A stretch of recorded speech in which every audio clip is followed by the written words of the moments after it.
right. Well, welcome back to the Thriving Life podcast, really designed to help you thrive, not just survive the challenges of life, leadership, and faith. And today we have a really fun and special guest with us today, Mayor Jenn Daniels, who has been a little bit of a friend from afar, but we've had a lot of interaction over the last 4 years specifically, even a little bit before that when you were working with Mayor Lewis. Yes. I'm so grateful that you would take out your time today. Glad to be here. You're a very busy person. You have a lot of demands on your time. So the fact that you'd spend some time with us today is really, really awesome. So happy to be here. And beyond being our mayor, Jenn has an amazing family, married, have 4 kids, has a life outside that, and you serve on several different boards outside of your role. Yes, I do. Lots of commitments, but I always say that I'm living really like any other mom in Gilbert. There's a lot going on. Yeah, a lot of working moms in Gilbert. Yeah, so you bet. Very, very common.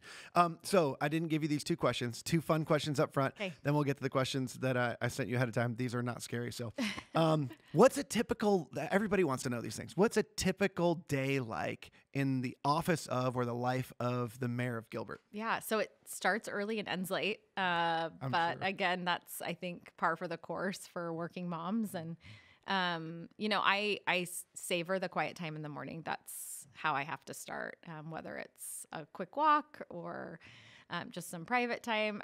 I always have gotten up early. I'm an early bird. I'm not a late bird. In fact, I make no good decisions after 10 p.m. So I try to shut down council meetings before that. Yeah. But I spend a lot of time in meetings, having lots of conversations.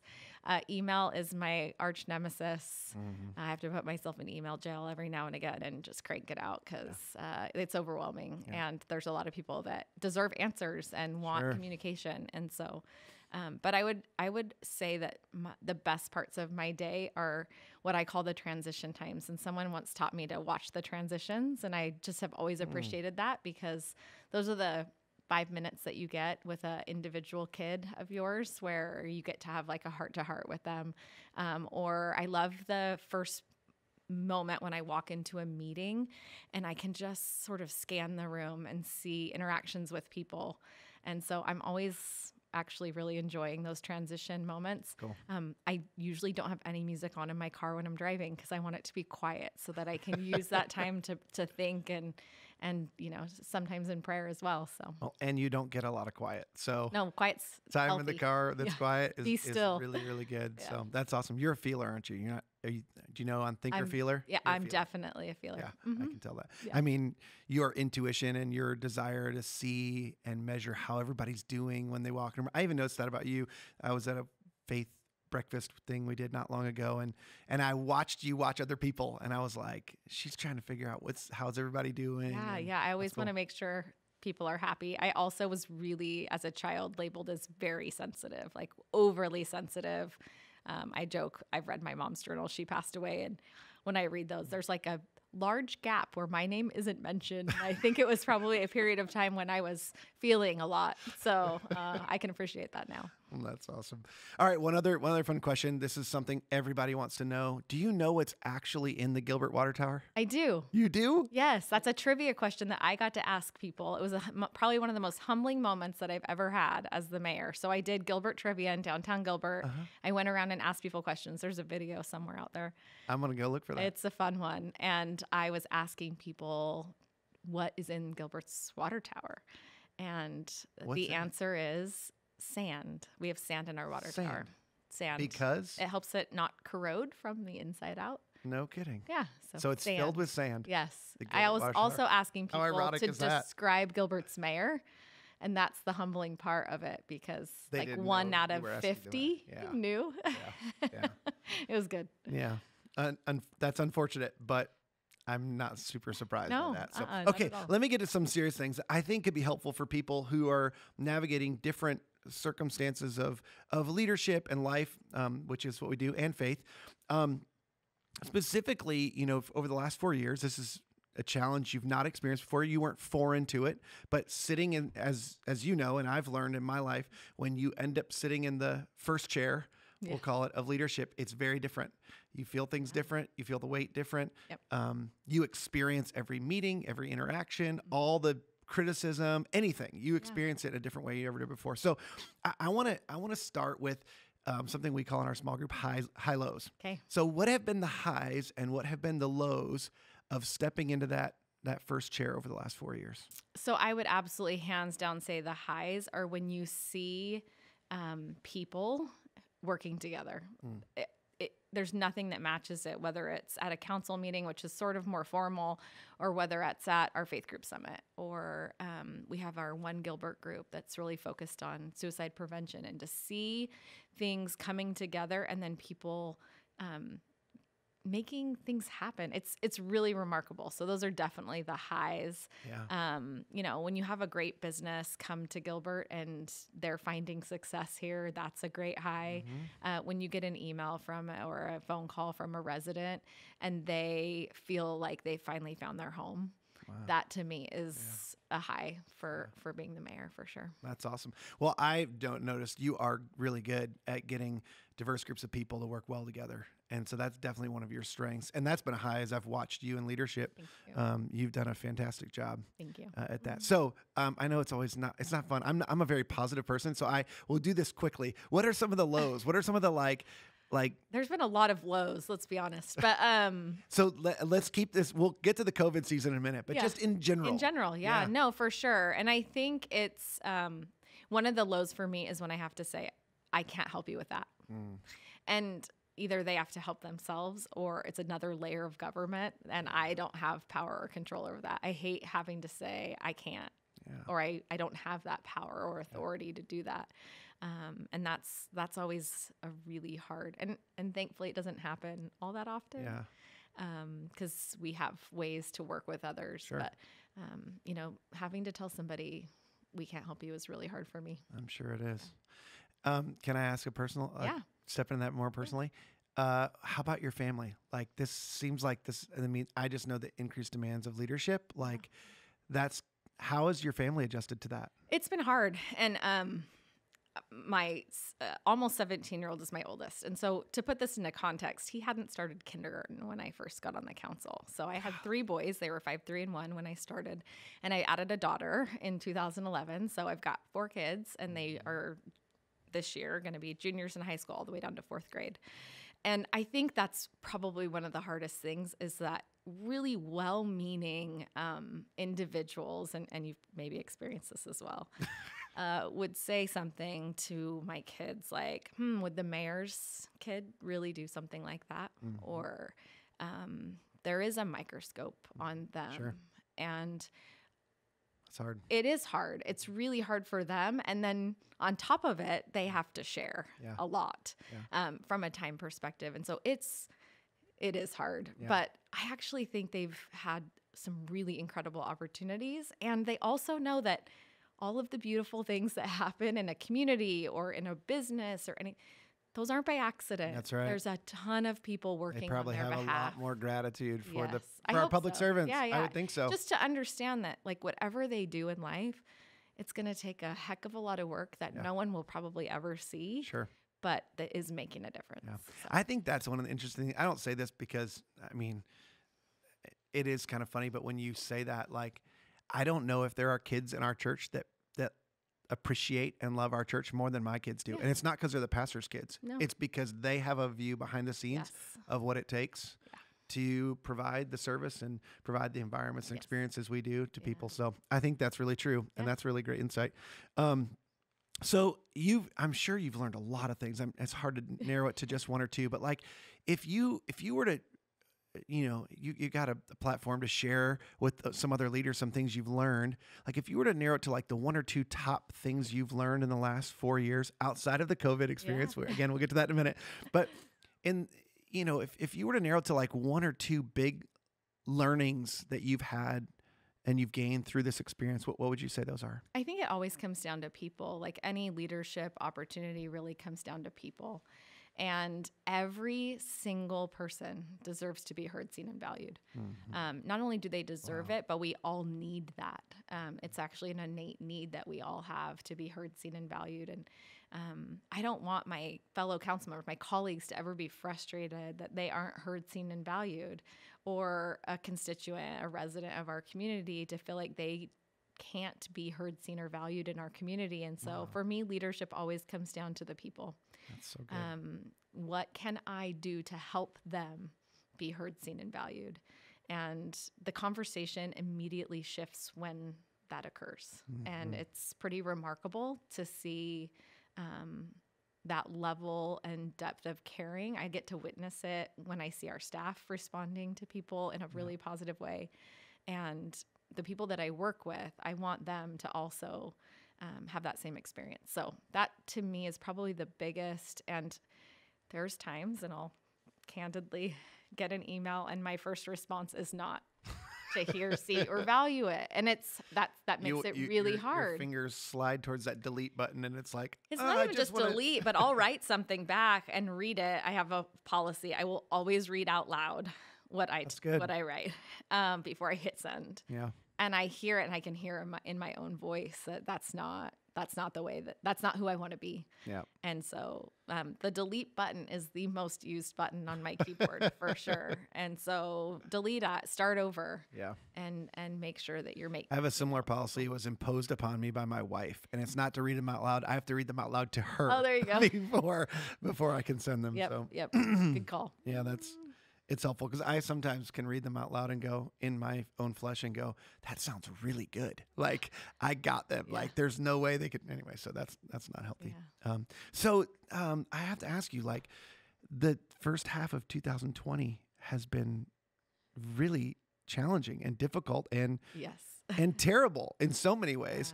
Not just, and you just experienced this on a whole different level than the rest of us. You certainly experienced this as a mom and as a resident of this community, but you've also been looked to for both help and blame in these seasons related to decisions that are being made around us. Some that you have no really say in. That, as you said earlier, there were layers of government that made decisions on your behalf.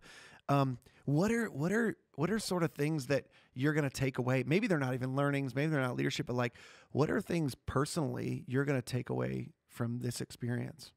So one of the things that I have been reminded often, and kind of when this started, I don't know if you guys felt the same way, but it felt like we were legitimately running a sprint from sunup to way past sundown. We were in sprint mode. Let's communicate, over communicate, learn more, understand, try to get a handle on all of this. Yep. And I think at the end of the day, what I've really found is that we always, myself included, are looking for an expert to tell me what to do. I'm looking who CDC experts or people at Department of Health Services or the county health department. Like I want someone to tell me what to do in these scenarios because these are uncharted waters for leaders. Yeah, and you don't feel like it. You're not a health expert. I am not even close to. I administer Tylenol quite well, but that's about it. And so and Band-Aids. Yeah, that's right. Sure. Well, yeah, kissing boo-boos, we're good. But I look at all of this and we kind of adopted this mantra right at the beginning, which was we can't. There is no plan for this. There is no course book. There is nothing. Yep. And so just do the next right thing and just do the next right thing and then do it again and again and again. And it's a judgment call. The decisions that are being made, even with the best science and best data and best information, are still judgment calls because we're going to learn something new in a week. And it's going to cause us to pivot. I know it felt hourly right at the beginning there, but it's going to cause us to pivot. Yep. And we need to stay agile and we need to stay awake and we need to stay focused on what we want the outcomes to be. Yep. But we're just making judgment calls and we're humans and we're going to make mistakes. And when we do, we own those and we just have to keep owning those over and over and over again. And I think the frustrating thing for our people, residents, is that they're looking to us to know what to do. As if you have some crystal ball.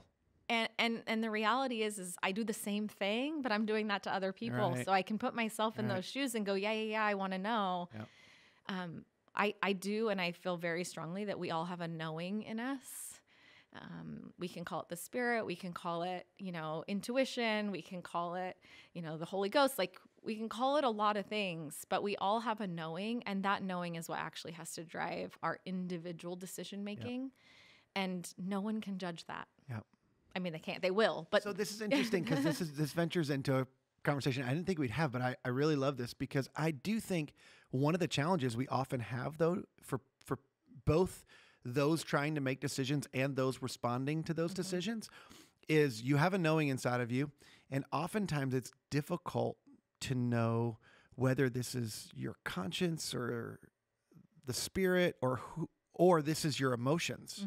Because they often feel similar. Yeah. There's this, it's like, I know this is the wrong thing. And it's like, it's because of something you feel or how it's affecting you. And it's not necessarily the wrong thing. It is the next right thing, but it's also a painful thing. Yeah. And that's a really difficult challenge. It absolutely is. And no one can tell you if it's right or wrong. Yeah. I've thought about this often. If you are feeling pain and disappointment and frustration, and you are feeling, what we might consider to be negative emotions, or some people call it dirty pain. If you're feeling those things, there is nothing wrong with you. Right.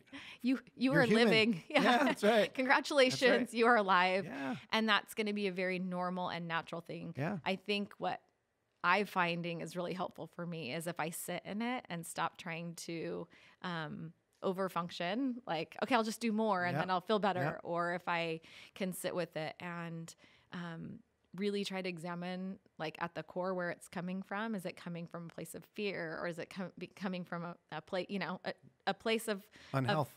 Wherever it's coming. That's really what I need to be focusing Yeah. on. And that helps individually, but I also think it helps collectively. We're all leaders. We're either leaders in our families, we're leaders in our community, our business. I mean, we're all having a leadership opportunity on a daily basis. Yeah. And we get to decide which Yeah. direction we Well, take and that. what we've talked about this a lot around here is that, oftentimes when we feel those negative emotions, we do think there's something wrong with us or there's something wrong with somebody else. And in reality, God gave us negative emotions to indicate something's wrong. Right. Like, people feel anger. It's like, the scripture doesn't say, don't be angry. It says, in your anger, don't sin.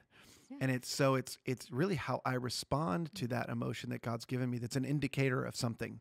And so I think stopping and Anger pausing. is my least favorite emotion. In case I would rather be sad but do not make me angry. Do you know the Enneagram? Yes. Are you a 7? No, You're I'm not? a 3. You're a 3. I'm a 3 Okay. too. Okay. Mm-hmm. Yeah, because 7s hate anger. Yeah. I don't like anger either. But I have another history with that. That's another podcast. Related to Yeah. anger. It's another There you go. podcast. It's just a matter of like, when I was a kid, I would act out a lot. And so my anger would come out, and then I would get sent to my room. And I learned that when I was young, my counselor told me this. I learned that if I'm angry, I'll be lonely. You better go be isolated. And I'll feel lonely. And as a 7, as somebody who's a people person, I want to be with people. Yeah. So if I'm angry, I think I'm going to distance myself from people. So I decide not to get angry. So, Yeah, there you go. and there's some cases when I should be angry. So tell me this. I want to press in a little bit because I know you are a person of faith. Yeah. So how is your faith, you hear so much, and speaking of judgment, like you probably make a lot of judgment calls where like, okay, is this a situation where, church and state have to be separate? Or is this a situation where, God's put me in a position where I need to leverage my faith and my beliefs as the leader in this? So what role has your faith played in your leadership as mayor? And talk about maybe some of the challenges of trying to balance that and figure out, how and when your faith should dictate, your decision making and your leadership. Yeah, it absolutely is going to play in because it's at the core of who I am, right? Like a lot of my core values are really determined because of my upbringing and because of my faith. Yeah. I always, in fact, just had this conversation yesterday. You can call me a lot of things, but I live with integrity. So you can't call me a liar. I mean, you can, but like you'll be wrong. Yeah. Because at my core, I firmly believe that having integrity is absolutely the most important thing that I can be doing, especially as a leader, is to live my truth and to be honest about where I'm at and what I'm doing.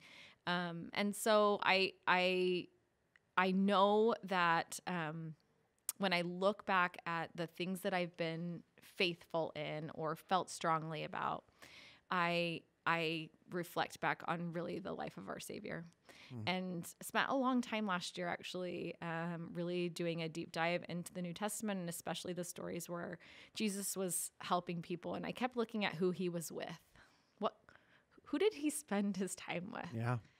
It really wasn't what you might call the elitist of the world. It was not. And he always erred on the side of people every single time. And so I try to look at that and think in that same framework. I am not comparing myself to Jesus. I make a lot of mistakes every day.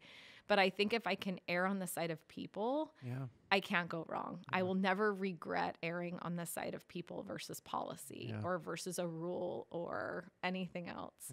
So there's been some controversy over, lighting our water tower for a different, something that maybe some members of our community don't agree with. And I just can't help but think we're going to err on the side of people. And if there are people in our community who need to be heard, seen, and valued, let's err on that side rather than on the hide behind a rule or something to that nature. That's really good. Yeah. I love that. And I think in earnest, I think you've sought to be a Jesus follower in the way you're leading. And I don't, we're all going to fall short of that. Yeah. So that doesn't make you a failure. It doesn't make you a hypocrite. It just means that you're human and you're doing your best to follow the way you can. So I have to ask you this, and you can say whatever you want. You don't have to overshare, or I'm not trying to pry, but I was super sad when I heard you were running for, I really genuinely mean that. Like, thanks. To be upfront, we don't know each other that well, but I feel like I've sort of been here all along your journey, and I stepped in here in a tough season for us. And as you've transitioned in, I sort of feel like I got to lead alongside you in our community. And I feel like anytime we've needed to or wanted to, we've worked well together. So I was super sad. So I just want you to know that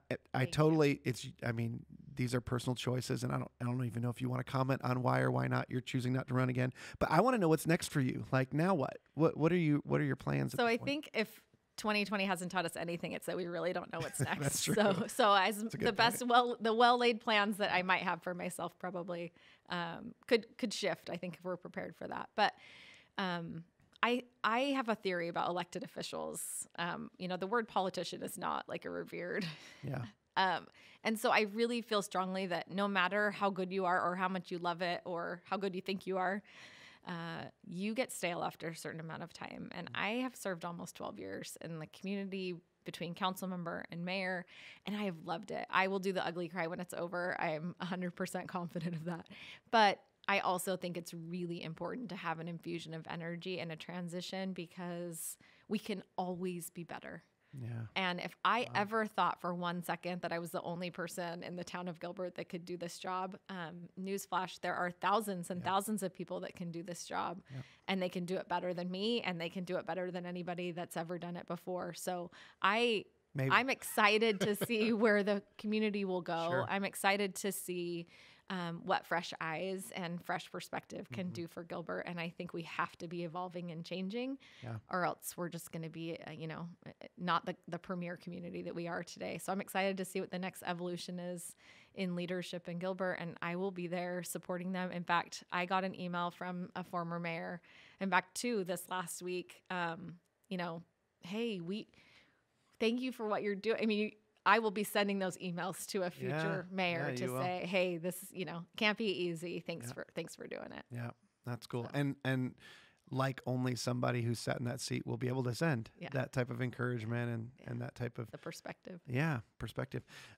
Well, I feel like I've already stated this. I've learned a lot from you. I'll never forget sitting in your office one day, and your vision for our community was so evident when you said, when we were talking about decision making, and you said, I'm trying not to make too many decisions in this season that will keep other people from having options in the future.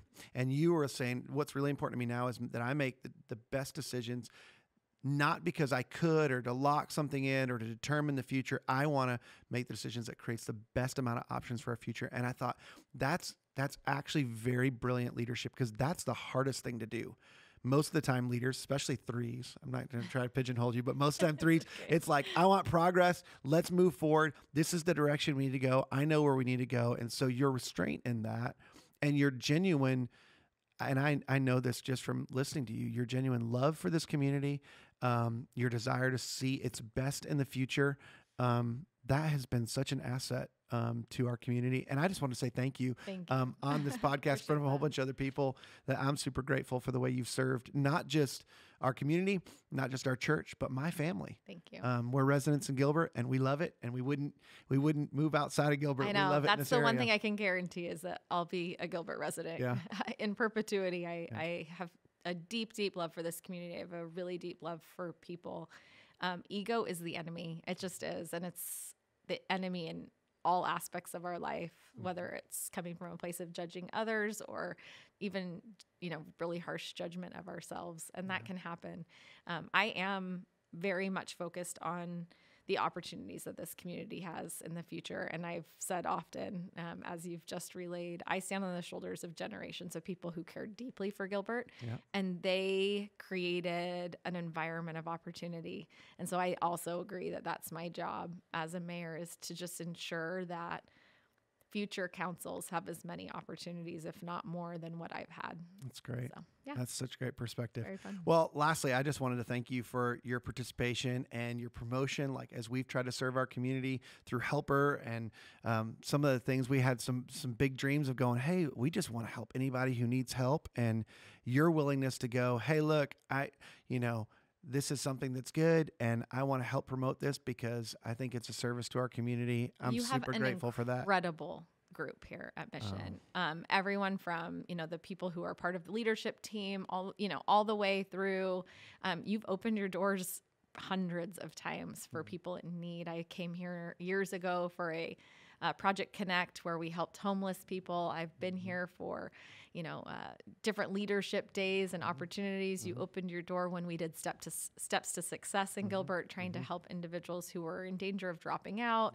And then most recently with the food drive and with all of I came by and we made sure to drop some donations off here. And I've just been so impressed with the service-oriented nature of Mission and the contributions that you all have made. You're leading in difficult times, and I actually think there's, as we discussed, earlier, there is no better time for people to be stepping outside of themselves and to be finding places both to worship, to grow, and to serve. Yeah. Well, it's easy in a community where, and this is unique. I mean, I've lived in some different places in my life, and it's really unique. There are a lot of people in this community, not just in our church, but in our community, who have the ability to help. And there are people in our community that are in need of help. That's right. And I think the sort of specifically with the Helper tool, some of the success in that has been people have gone, oh, well, I can help. Yeah. And if we can just match the people who are willing to help with the people who are in need of help, like we can step out of the way. Like that's where I felt like as a church, we just sort of need to get out of the way. And even, no offense, but the government, like if we could just get out of the way a little bit and like allow our communities to care for each other and help each other, I really think there's more than enough resources. There's more than enough desire. There's more than enough willingness to help. And we've just seen that take place, which has been really fun. So, and we need to keep doing it, especially as I look at, race relations within our community and, and hear and listen to the experiences of Black members of our community. There's a lot of work to do. And so finding ways to connect with each other will become, even more important. That's good. Yeah. Well, thanks so much for stopping by today. Glad I appreciate it. Thank I know in you. your busy schedule, hey, this is just another thing, but this was awesome and really helpful. Thank you. Appreciate you. Thanks, Mission.